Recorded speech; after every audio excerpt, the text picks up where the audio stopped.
Oh, okay. Third match. Oh, okay. Croatia na me here. Na mo ban tem tan ka run of 32 na get some dem vim. Sa na no. Get some o get team ni hia mora. Anya better sa. But Ghana for wo American so eh ya the chairman. Anya Ghana for American kwa. Ghana for in general. Because Ghana for free hakoye.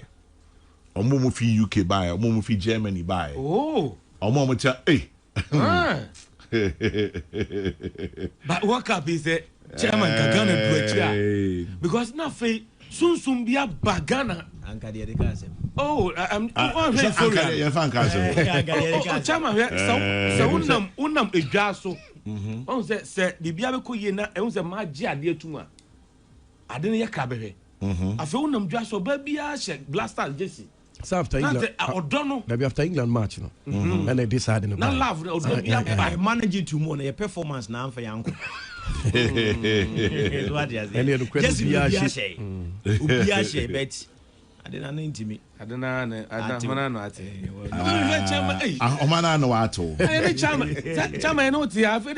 You're 2 years now, chairman. I'm US. You're such a more cry. Oh, that's such a more cry. Let me cry. On all kind. Say cry. Chairman cry. Me cry. Say on the chairman who not change your cry one. You had to go to one. Pam. So no boss ya. They be on so. PSG chance na you know. Oba had a ninga. Chairman mesere sa. Oh, me cry. Be enta. I feel what in cry. Be enta. Matias ya na. Eh, na no so chairman who dey see. Yeah. Anya France. Now they want. Oh, chairman, they want. Not Spain Bobo. Spain Bobo game power. Ghost and France share. I say, I'm team send attacking machinery near sharp. No, that's a Takashi. And I said the only African country now come here, France. I be before in oh, when you say Worldcup, we Spain or Macquarie just a goal. One goal pen on Macquarie. Oh, my tough. Was 7 matches. I consider 1 goal per against Belgium. Obian team for 1 dominate. Oh, but someone said the way France is goes. France is share, but not France. I consider 2. Do show be on no consider on also attacking a sharper on who bet you. But say, Mbappe she goals 8 goals in the World Cup. With Dembele 5 goals. Olise 5 assists. If it is Sibia weary. That's it. Now African country back Kano. Mbappe so for Cameroon. But or a French in Dembele for Senegal. That's what we Africa for. Ghana for you now. African Union. Who's interesting? This World Cup so Argentina so bo AFCON. Ayo, who talk kasamo? I want to bo AFCON. Algeria. Meboa. Algeria. Cape Verde. Egypt. Obo Egypt. And you have no boy or no World Cup. Argentina soon nam 10 once out. And then no be sure. Because teams are no bono be no first 15 FIFA rank or better you be sure. Up to semi-finals. Be sure. On share top 15 teams in the world. And then be sure. Oh, but so for more mobile cry and fan say in terms of ranking. On performance na pa check Ved for near the bomber boy. No more chance say almost that 1 and 2. Performance on exhibiting any easy crowd. But so here do quarter finals and ranking for no we are the draw.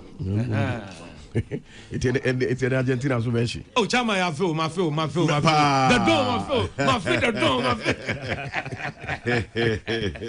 And the voice alone, yet here. Ghana for 2 voice now BBI. I mean, slow. Amen. Now you know AI be person the film. I mean, Chad. Send the advert na chama. Send me the book. And I make AI the na so hard. Similar. AI no be so hard you might say that. Now in the 2026 FIFA World Cup Ecoso US of A, Mexico, Canada, and the Etwaso Amos Habre, you do semi-finals. The first semi-final game Etoja Emma Almighty France and Spain in the so 90 minutes no Spain about France and come you know France and to me and take Ken first goal Mushena a penalty Mikel Oyarzabal the 5th goal of the tournament and no Abuayema Spain in your first goal and a second goal no Tottenham Hotspur's defender Pedro Porro ne go no na fair. When after game no Pedro Porro and player of the match. That's an modern so any pa na a quiet second goal no fast by no. Yentie. Porro, Olmo, Pedro Porro! It's happening for Spain!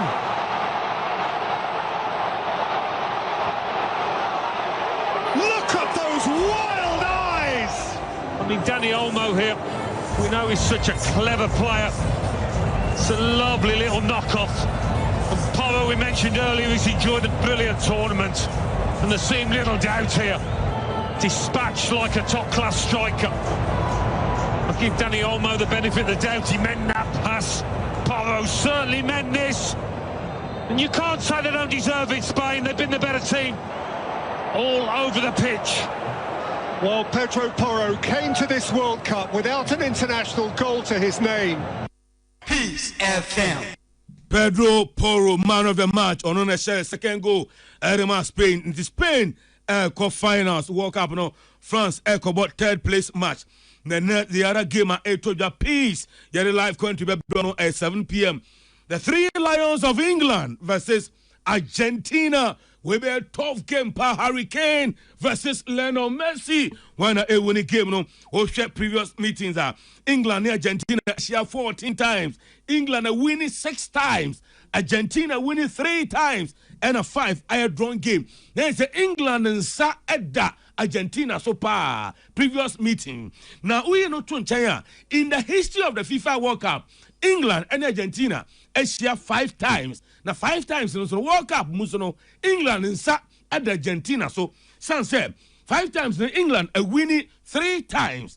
A year 1962, 1966, and the last one no 2002. To the last time when we share World Cup 2002 no England share Argentina and Argentina so winning 2 World Cup 1986 and 1998 na referee of US of A Ismail Elfat one and a center referee which them atuniema the next 7 p.m. England versus Argentina avayan caught the latest transfer news mwe Abrantia Somerville, one way player Edma West Ham United, West Ham for relegation there. That's in the Monty teams are a panel and I go report about Saudi Arabia team of Al Hilal, one the West Ham didn't come out quite that should be an Abrantia Crescencio Somerville, Obeko Saudi Arabia, Cotran Boboso, and so on. Fenerbahce, I will take it. They said that to just say officially Mason Greenwood. Tono every Olympic Marseille no more 8 years no around 45 million euros. Na Manchester United for Benjamu 10 million euros. Esan somo and the Atlantia Mason Greenwood call Marseille na onward transfer no and 10 million euros call Manchester United.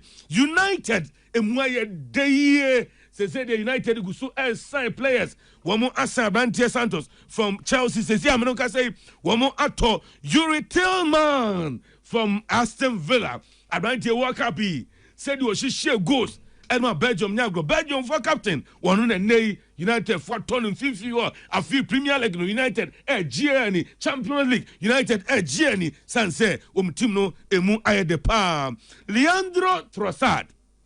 One also every Belgium. Manoka say Arsenal for Atono Edema Besiktas war Turkey. Now Leandro Trossard Arsenal for enya 20 million euros. Nedi efin ho sanse Abranten ko Besiktas war Turkey. Now enwa one quarter na DJ supporters enya grow said the Besiktas for emma Abranten akwaba edomo epubehia no na so bo team papa wobo Arsenal England omo champions into obabedu no champions arrival and e de emma no ye Jennifer fefe ananya simkuma es Roma Chelsea Abranten Alejandro Garnacho one peno o mati say Chelsea for person mu jane kwan and the Roma for any Chelsea shase kasa say da chibia no Garnacho wo munya no mesi akan ema AS Roma e wo Italy. After yes, some fire in FIFA World Cup, a Guswa Ercoso, and not a bit to just dear France, Spain, Abomo, Camio, no, I'm on your more free mass. They said they Spain Airco finder. Now, former French striker Olivier Giroud, one Wakasa, and Central for no Edin Combe Busan, say, way better the last World Cup, coach Didier Deschamps, Airboss, a head coach, Ediama France, Manon, and also any year Papananka or Bompire, say, coach, your friend Deschamps, bet me a winning World Cup way, Eddie Ama France, Nemum, or Penino, Antimi, and so Juma Wabonum, on Becca, no the respect, Ebekani Dean Home, Nayentia and Sam Olivier Giroud, what day, Etuja. Didier Deschamps be remembered, and what will be the fallout from this, just from the media in France now? How will this be perceived? A big chance missed? No, his records are unbelievable. He's played 2 World Cup finals, another semi-final. He always brings the team really far. The expectations one more time are really high, and you expect them to win every single tournament you get involved in. But he's done a great job. You know, at the end, you know, the story of Deschamps in national team will be amazing, and everybody will. You know, after tomorrow and the day after, when we will look back and think about what he achieved for the national team, respect. One word is respect, and it's we all wanted him to finish in the best way, but you cannot choose the way you end the game. So you know how it is, my friend. Peace FM. We and some former striker, the France Olivier Giroud, what they at Tuja, the next game Cassia Airbus no Jordan Pickford, a goalkeeper, the Mature Lions of England, and also a Casa, and Central for Busana say, oh, share their history between England and Argentina, and then all can ahead of the game, no say, or my fully prepared, or my prepare you pa Nenumre, or money Argentina, Eddie Ebebueni. England versus Argentina, it's a game with a lot of history, even if it sort of predates when you know your time in the game. I think it comes with a lot of baggage for a lot of fans. World Cup 98, obviously 86. How do the current squad sort of put aside any of that history so they can focus on themselves going into this game? Yeah, I think it's just solely focus on us as England now and us being at our best to beat another top nation, and it's us against them to get a place in the final. And it's a game of football. 90 minutes, 120 penalties, we're ready for anything, and it's us against them at the end of the day, and it's about who comes out on top, and we're fully prepared for that. Peace FM. And watching Jordan Pickford saying, and here just saw near Brantel no mercy, a shall FIFA World Cup, name or more concentration on and commence in Kwan. So the entire team at Argentina and on planning ahead of the game.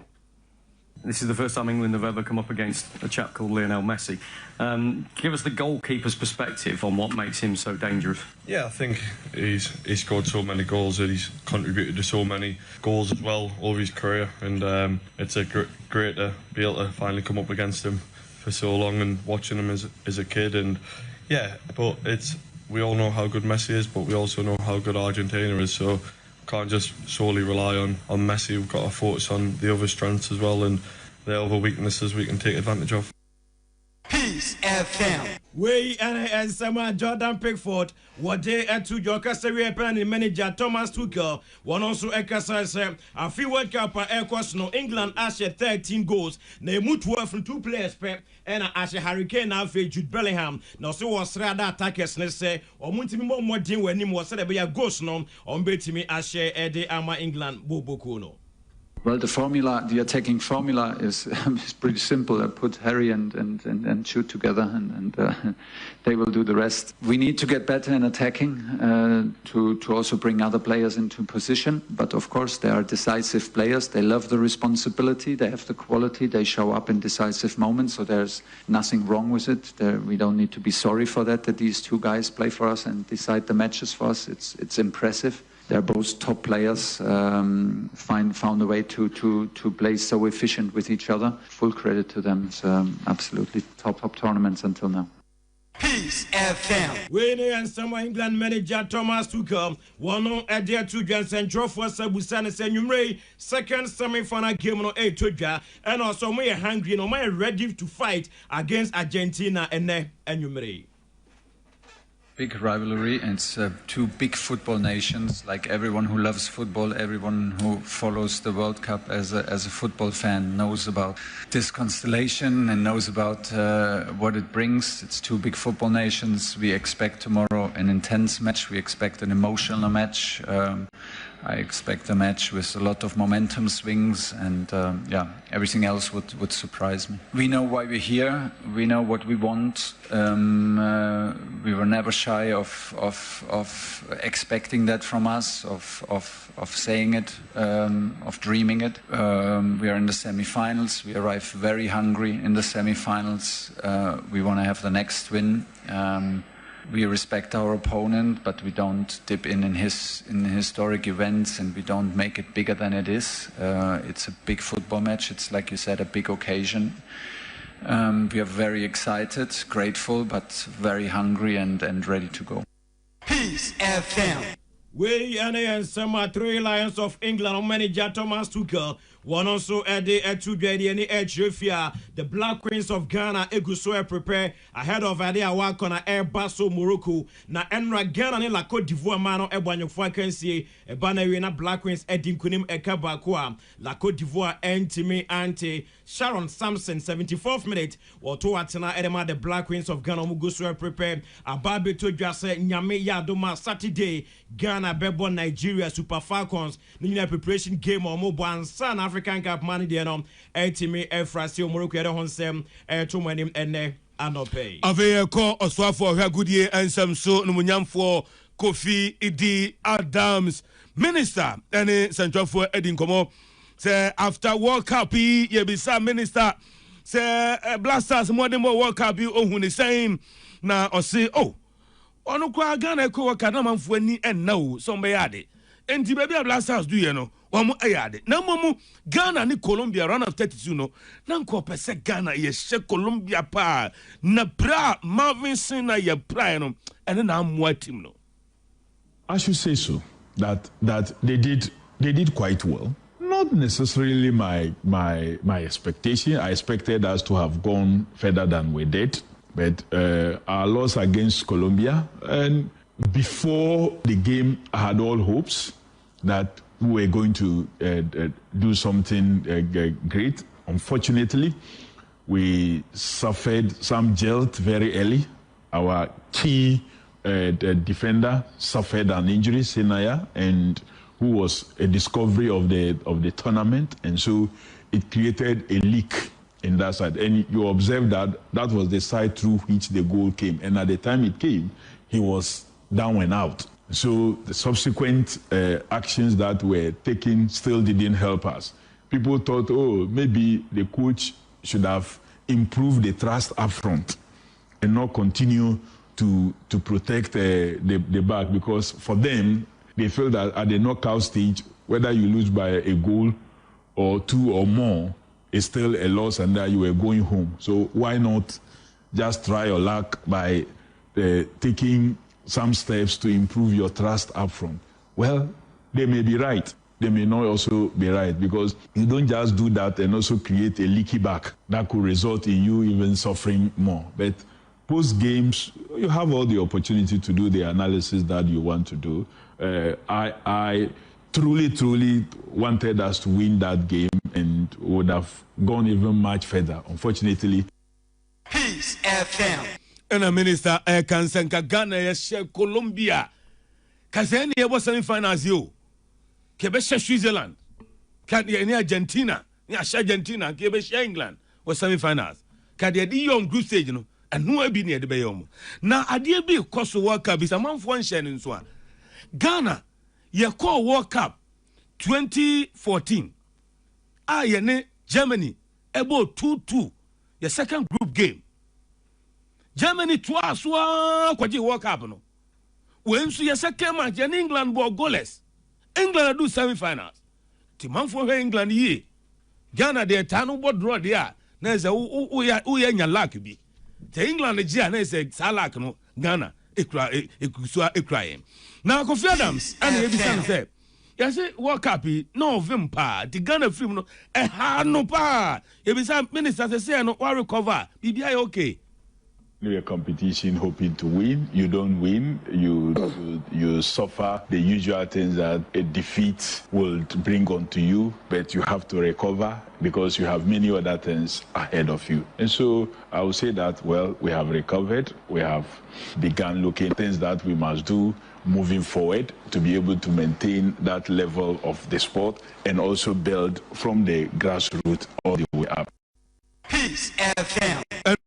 And Minister Bisano said, Coach, Kaske Rush, so personally, who the performance?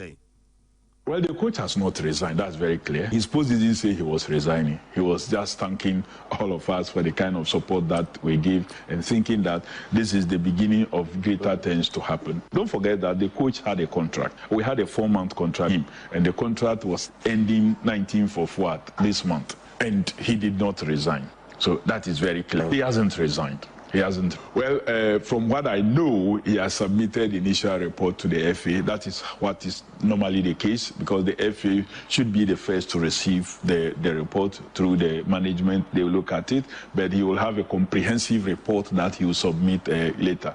I have spoken with the president of the FA, and I believe that I will get this initial report because I told them I equally want to read everything. Peace FM. And what she na ebisa say on the coach na kasa who say coach no obe peso obe twaso as Blasters coach and answer on twaso.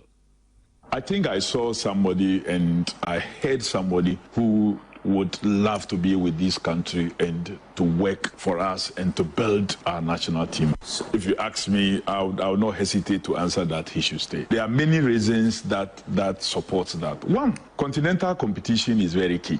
If you look at our performance and you look at teams that we watched and also saw a certain organic football that you could see structure from either starting from defense through midfield to the front. You will see one thing in common, that these are teams that either have played together and played recently in the continental competition.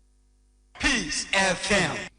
Sports Minister Onyanfo Kofi Eddie Adams and the attending Kazesia na binwa sapon twema adwa so say 2006 so Ghana call World Cup ye share Italy twice wa kwaje World Cup no 2014 so Germany twice wa kwaje ye and 2026 England for twice wa giana e benin krabia na e be chire na Carlos Queiroz ebi mu say na ni pay oje $150,000 bisi oje $200,000 bisi oje $120,000 minister Kofi Adams says enkrata so coach ni pay oje no just $80,000 $80,000 just. What's that? 80,000 just. I've grown with this one. Them say people can $150,000. Yeah, you feel cry. $80,000. $80,000. What's that? Say 80,000. Say be. We will do good. Ebe 800,000. How can say adiketwa? Bongo. I didn't see the World Cup na bansa na World Cup. 8 billion 4 weeks for 1 month. Hey. Time a year kon a man for speculity say we say 100 business I no mama bontia mekle. Say bia no aka 4 days na contract na so na fe na be bia mo mpese e be disturb the World Cup preparation. I also think say back for manya there. Also like a minister and then I say coach me hwe team the team the call ye mfa na say bi o performance then to me anyway. Sisi ye nim chese bia nam no kwan. Bia me kan bia. I we are not able to assemble all the players at least. Be a press conference, we are not captain crackers. No munim komo. You be count say. Yeah. Say send ya money even president. On be do a cry say mo makwa ba na bis. When TV so said the way munim no. We are not blame minister. I was on call but say coach no you na chance ya. Send the tactics of very defensive no doors no do. Ghana you were flair. You were place, you were flair. What I say? You push it a oh, yes. I say attacking where attacking man. Defense in the doors. Sorry, so now you're fighting more than for my party, the greatest as a man of Azay Motus. Maybe you'll be an pay. The great Isaiah and I'm feeling great Kufata, Dr. K.K. Pipra, Dr. J.A. Biney, and I'll pay a child Ghana by Moose and TB Eton Plastics, Accra, and I'm feeling Mr. Prince Boston, or no United Kingdom. And I feel Mr. Albert Ajiman Bonsu, baby, you move here and nano pay. Yet you papa. Well, I'm a storming fan, Chiama, or Daniel Boabin, businessman. Oh, yes. I want to do. And a Bull Roxon and a wife, Adiza, Country Lodge Hotel. Ora Richard Bodu, Akuma Dandeshie, Odogu RB Homes, Global Poly Ghana. Worldcup. And for the temple, the Genu Auto Spare Parts. I was so kind of prom. On the chair. Now, my special uncle, Dr. Nick Danswabiam, the channel no pay. I'm a friend of a good thing. I'm a friend of good thing. I'm afraid you want to do. As of dinner. As of dinner with thing. I hold you on. Watch review. Watch review. I can't confirmation that just a no. For me, defend this. Peace FM. Needing the next Bruce Smith and pay me name Bongo di Faran Africa Kusapon Sakode and the Akudi Hun some de Brett for Danko Kuya Bonimado and the Kwame have been daching so which Domyamia Domo ne Argentina and England Yerebrum Yakram.